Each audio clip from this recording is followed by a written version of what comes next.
4.7% aggregate, for according to 538 for RFK. Let's say 2.2% of voters, because this is all, 2.2% of voters switch from RFK to Trump. That boost, Kamala Harris can't make up.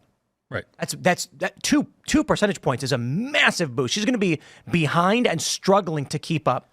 The basement campaign, I think, can only go so far. And she's now following actually during the DNC, the prediction markets are starting to favor Donald Trump.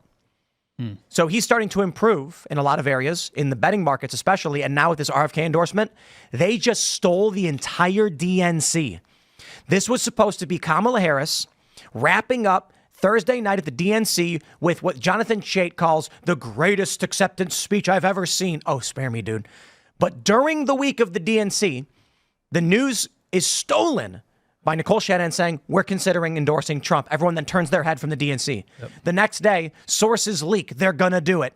And then the day after Kamala Harris gives the speech, RFK steals the thunder with the speech on in the evening and then a primetime rally with Trump, ensuring that all of the headlines that we're going to be sharing and we're going to be talking about ain't going to be Kamala Harris. I guarantee Kamala just lost a lot of voters, too, that weren't even planning on voting for RFK. Because if you think about what he was saying in his speech, like the Democratic Party literally runs in his veins. Yet he's up here saying that they have completely alienated everything that we've ever stood for. And looking at like all the censorship that has happened, everybody knows Big Pharma is corrupt. Everybody knows these different things are going, or I shouldn't say everybody, because a lot of people haven't woken up yet somehow.